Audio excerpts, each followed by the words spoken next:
Wanderlust Bengali blog চ্যানেলের পক্ষ থেকে আজকে আমরা যাচ্ছি এমন একটি জায়গায় যেখানে শহরের প্রত্যেকটি কোণায় খুঁজলে দেখতে পাওয়া যাবে ভারতীয় হিন্দু রাজাদের গৌরবোজ্জ্বল ইতিহাস। ঠিক ধরেছ বন্ধুরা, আজকে আমরা যাব ভারতের পিঙ্ক সিটি নামে পরিচিত জয়পুরে। কলকাতা থেকে জয়পুর যাওয়ার জন্য যেসব ট্রেন রয়েছে তাদের লিস্ট আমরা স্ক্রিনে দিয়ে দিচ্ছি। আমরা বিশেষ কারণবশত দিল্লি থেকে জয়পুরে গেছিলাম। দিল্লি থেকে জয়পুর যাওয়ার অনেক রকম বাস এবং ট্রেন পাওয়া যায়। আমরা আমাদের সময় হিসাব করে গেছিলাম সৈনিক এক্সপ্রেসে। এটি দিল্লি ক্যান্টনমেন্ট স্টেশন থেকে রাত 12টা 7-এর সময় ছাড়ে এবং পরদিন ভোর 8টা 15-র সময় জয়পুর স্টেশনে পৌঁছায়। আমরা এবারে এসি ফার্স্ট ক্লাস কুপে ট্রাভেল করেছিলাম। ফার্স্ট ক্লাস এসি কুপে কিভাবে টিকিট কাটতে হয় এবং সেখানে কি কি ফেসিলিটিস পাওয়া যায় সমস্তটা নিয়ে একটা ডিটেল ভিডিও আমরা খুব শিগগিরই চ্যানেলে আপলোড করব। সেই ভিডিওটি দেখার জন্য আমাদের channel wanderlust Bengali blog subscribe করে রাখতে পারো।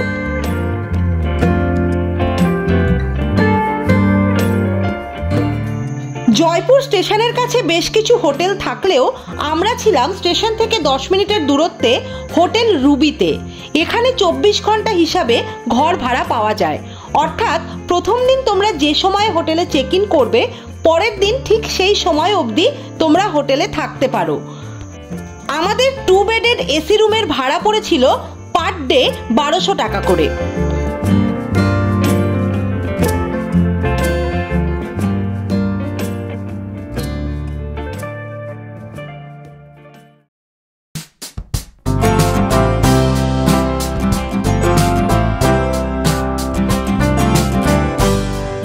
হোটেল থেকে ব্রেকফাস্ট সেরে নিয়ে আমরা এসে গেছি জয়পুরের প্রধান আকর্ষণ হাওয়া মহল দেখতে। এত বড় সুন্দর প্রাসাদে ঢোকার কোনো প্রধান দরজা নেই। পাশের একটি গলি দিয়ে এই হাওয়া মহলে প্রবেশ করতে হয়।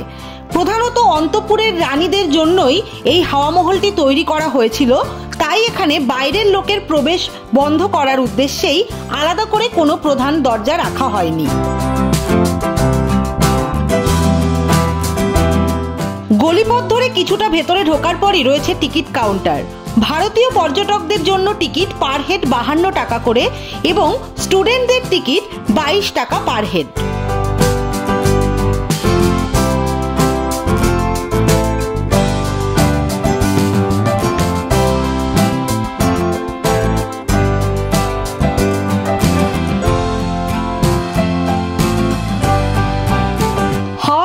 পাঁচটি তলার আলাদা আলাদা নাম রয়েছে।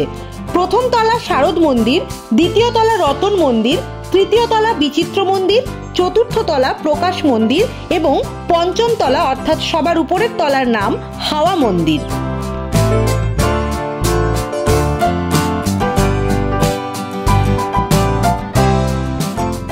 সম্পূর্ণ প্রাসাদে কোথাও কোনো সিঁড়ি দেখতে পাওয়া যায় না, তার বদলে এখানে রয়েছে র্যাম্প। প্রাচীনকালে পালকিতে করে রানীদেরকে এখান দিয়েই নিয়ে যাওয়া হতো, সেজন্যই সিঁড়ির বদলে এই র্যাম্পের ব্যবস্থা করা হয়েছে।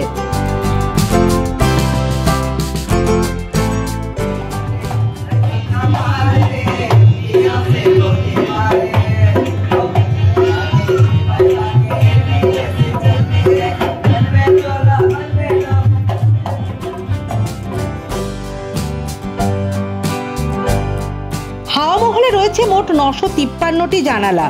এগুলির মাধ্যমে সারা বছরই সুন্দর হাওয়া চলাচল করে। এগুলি এখানে ঝাড়খা নামে পরিচিত।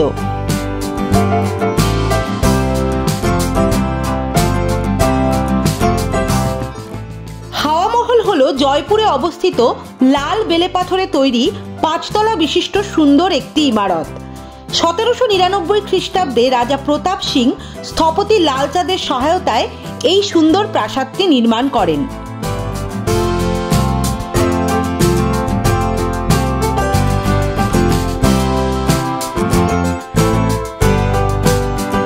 হাওয়া মহলের স্থাপত্য এমনভাবে তৈরি করা হয়েছে যাতে বাইরে থেকে দেখতে এটি যতটা সুন্দর, ভেতরের সৌন্দর্যও ঠিক ততখানি।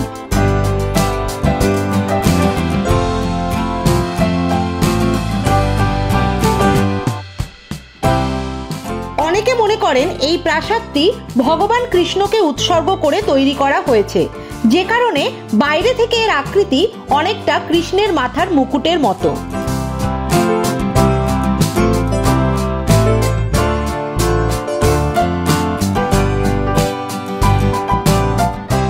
জয়পুর শহরের যে জায়গাগুলি আজকে আমরা ঘুরে দেখছি তার জন্য গাড়ি ভাড়া পড়বে 1500 টাকা থেকে 2000 টাকার মতো, কিন্তু আমরা ঘুরেছিলাম লোকাল মেট্রো আর টাউন সার্ভিসের টোটোয় করে। এক্ষেত্রে ভাড়ার খরচ আমাদের অনেকটাই কম লেগেছিল। এক জায়গা থেকে আরেক জায়গায় যাওয়ার জন্য খুব সহজেই মাত্র 10 টাকা বা 20 টাকার বিনিময়ে তোমরা টোটোয় করে পৌঁছে যেতে পারবে।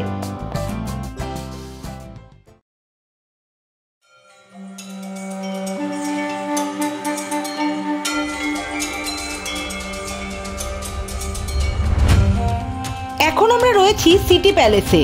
জয়পুর শহরের একদম কেন্দ্রবিন্দুতে অবস্থিত এই সিটি প্যালেস হলো এমন একটি রাজপ্রাসাদ যেখানে রাজাদের উত্তরসূরিরা এখনো বসবাস করেন।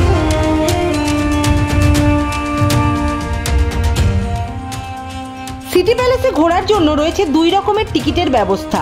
বাইরের দিকটা সাধারণভাবে ঘুরে দেখার জন্য রয়েছে পার হেড 300 টাকার টিকিট। এছাড়াও একটি রয়েছে রয়্যাল ট্যুর প্যাকেজ, যেখানে এক্সট্রা ভাবে তোমরা দেখতে পাবে ব্লু রুম, গোল্ডেন রুম আর শীষমহল। এর জন্য টিকিটের দাম রয়েছে পার হেড 3000 টাকা। আমরা ভিডিওর মাধ্যমে চেষ্টা করব তোমাদের পুরো জায়গাটি ভালোভাবে ঘুরিয়ে দেখানোর।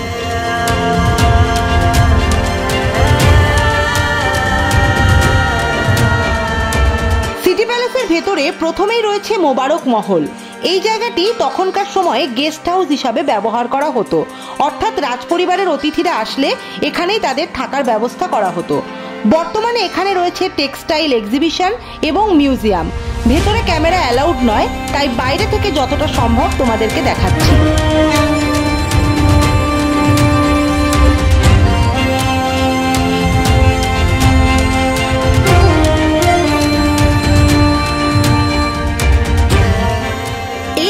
দিয়ে আমরা ভেতরে ঢুকলাম।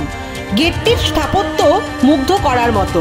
সামনে রয়েছে 2টি হাতির মূর্তি এবং তার উপরে রয়েছে তখনকার দিনের পরিবহন ব্যবস্থার চিহ্ন স্বরূপ রাজা রানীদের বসার জায়গার ব্যবস্থা করা।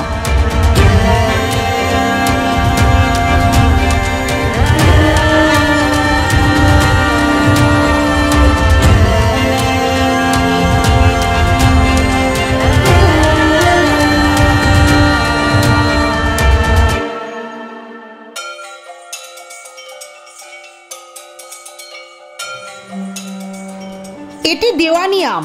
রাজাদের শাসনকালে এই জায়গা পর্যন্ত সাধারণ মানুষের অবাধ বিচরণ ছিল। এখানেই হতো নানান রকম অনুষ্ঠান এবং রাজার বিচার সভা।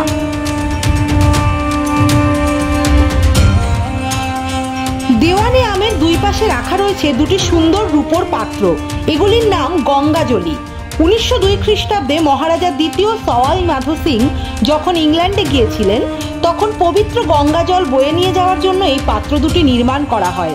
পাত্রগুলির নির্মাণে মোট 28,000 রৌপ্য মুদ্রার ব্যবহার করা হয়েছে। প্রতিটি পাত্রের ওজন 345 কিলোগ্রাম এবং এগুলির প্রতিটিতে প্রায় 2000 লিটার করে জল ধরে। অনেকের মতে এত বড় এবং এত সুন্দর রূপোর এই জলাধার আর কোথাও দেখতে পাওয়া যায় না।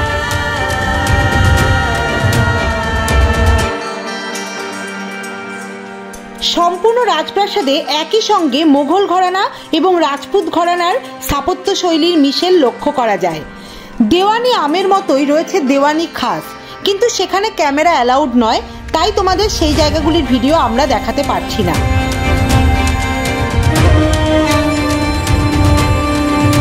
সিটি প্যালেস জয়পুর হলো একটি রাজকীয় বাসস্থান।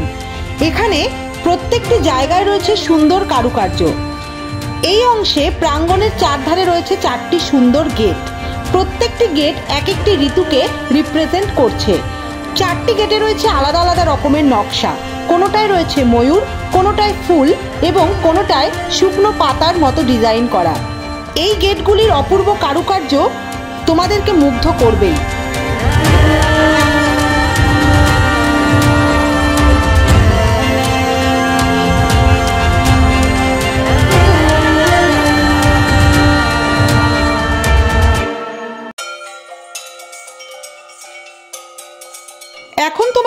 দেখাবো প্রাসাদের সেই সমস্ত জায়গাগুলি যেটা রয়্যাল ট্যুর প্যাকেজের অন্তর্গত, অর্থাৎ এখানে আসার জন্য তোমাদেরকে 3000 টাকা পার হেড করে টিকিট কাটতে হবে।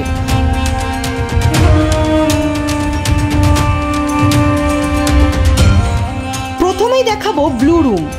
এই ঘরটিতে সমস্ত দেওয়ালে রয়েছে নীল রং এবং তার উপরে সাদা দিয়ে সুন্দর কারুকার্য করা। এত সুন্দর মনোমুগ্ধকর জায়গা খুব কমই দেখতে পাওয়া যায়। জন্মাষ্টমীর সময় এখানে বিশেষ পুজো এবং অনুষ্ঠান করা হয়।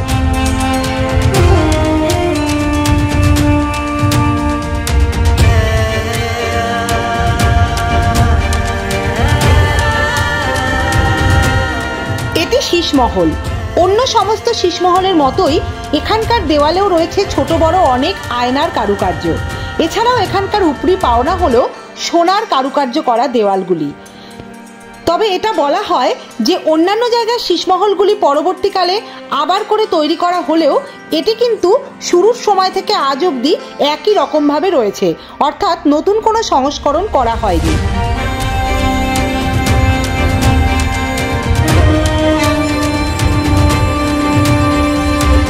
এসে গেছি সিটি প্যালেসের সবচেয়ে আকর্ষণীয় ঘর, গোল্ড রুমে।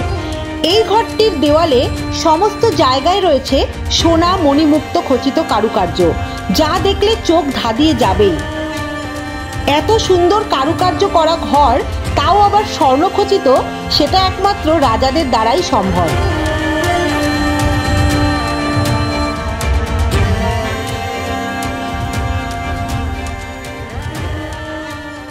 সিটি প্যালেসের অতুলনীয় সৌন্দর্য দেখার পরেই বাইরে বেরিয়ে ঠিক তার উল্টো দিকেই দেখতে পেলাম যন্তর মন্তর। এখানে ঢোকার জন্য পার হেড 52 টাকার টিকিট কেটে আমরা ভেতরে প্রবেশ করলাম।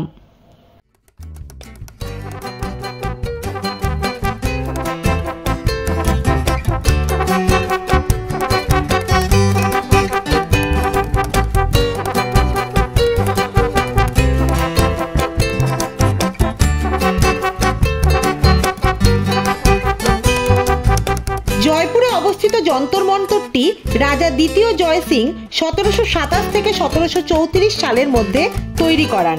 এখানে রয়েছে জ্যোতির্বিদ্যা সম্পর্কিত মোট 19টি যন্ত্রের সমষ্টি।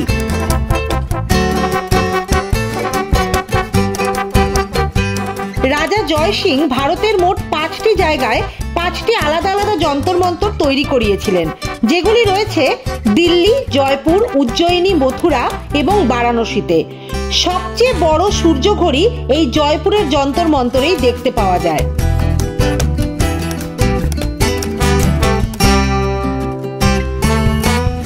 যন্তর মন্তরের বিভিন্ন যন্ত্রগুলির মধ্যে রয়েছে লগ্ন, রাশি ইত্যাদি নির্ণয় করার যন্ত্র। এছাড়া রয়েছে সময় নির্ণয় করার বেশ কিছু যন্ত্র। এগুলি সমস্ত বিশদভাবে জানতে হলে এখানে অবশ্যই গাইড নিয়ে দেখতে হবে। স্থাপত্য শিল্পের কারুকার্যের পাশাপাশি প্রাচীনকালে কতটা মানুষ জ্যোতির্বিজ্ঞানে উন্নত ছিল তা এইখানকার স্থাপত্যগুলি দেখলেই বুঝতে পারা যায়।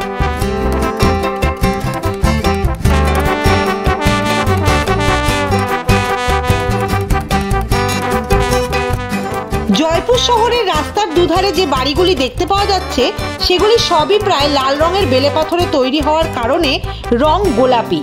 এ কারণেই জয়পুর শহরকে পিঙ্ক সিটি অফ ইন্ডিয়া বলা হয়।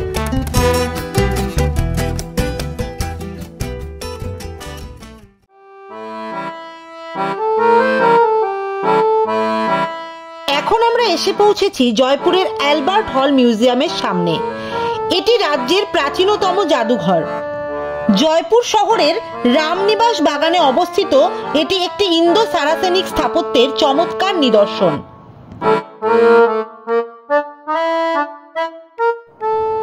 পার হেড 40 টাকা টিকিট কেটে আমরা অ্যালবার্ট হল মিউজিয়ামের ভেতরে প্রবেশ করলাম।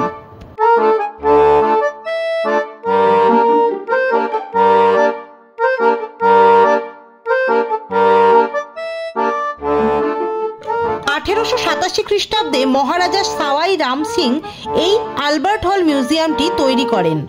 এটির নামকরণ করা হয় প্রিন্স অফ ওয়েলস আলবার্ট এডওয়ার্ডের নাম অনুসারে। তিনি 1876 খ্রিস্টাব্দে যখন জয়পুরে এসেছিলেন তখন এর ভিত্তিপ্রস্তর স্থাপন করা হয়েছিল। এই কারণেই এই মিউজিয়ামটি আলবার্ট হল মিউজিয়াম নামে পরিচিত হয়।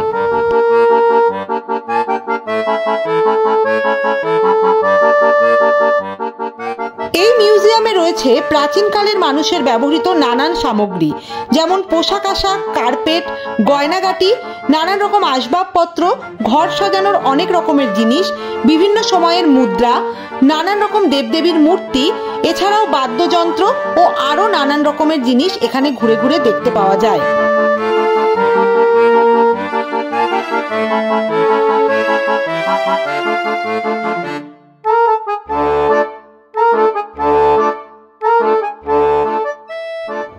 আলবার্ট হল মিউজিয়ামের অন্যতম আকর্ষণ হলো প্রায় 2400 বছরের পুরনো একটি ইজিপসিয়ান মমি। এটি ইজিপসিয়ান মহিলা তুতুর মমি, যা এখানে খুব সুন্দরভাবে সংরক্ষিত রয়েছে।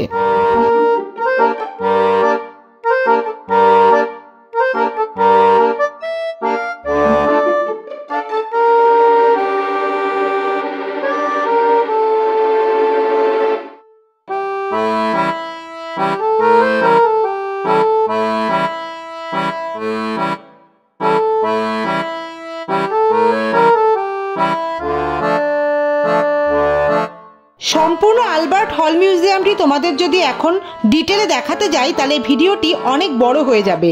তাই আমরা আলবার্ট হল মিউজিয়ামের আরও একটি আলাদা করে ভিডিও বানাবো, যেটা খুব শিগগিরই আমাদের চ্যানেলে আপলোড করে দেব, যার লিঙ্ক ডেসক্রিপশন বক্সে দেওয়া থাকবে। সেই ভিডিওটি দেখার জন্য অবশ্যই আমাদের চ্যানেল ওয়ান্ডারলাস বেঙ্গলি ব্লগ সাবস্ক্রাইব করে রেখো।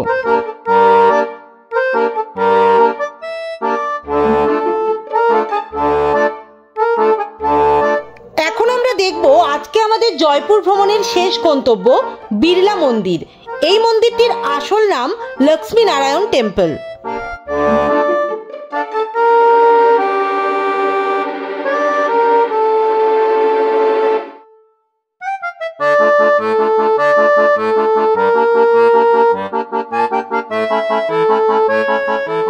1988 সালে বিএম বিড়লা ফাউন্ডেশনের পক্ষ থেকে এই সুন্দর হিন্দু মন্দিরটি তৈরি করা হয়।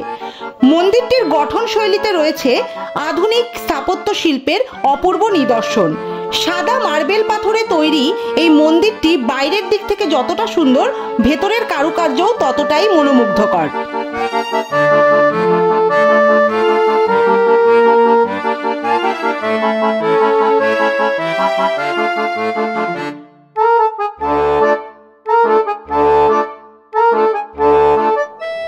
বিড়লা মন্দিরের সুন্দর বিগ্রহ এবং তার সন্ধ্যারতি দেখে আমরা আমাদের জয়পুর ভ্রমণের প্রথম দিনের ঘোরাঘুরি এখানেই শেষ করলাম।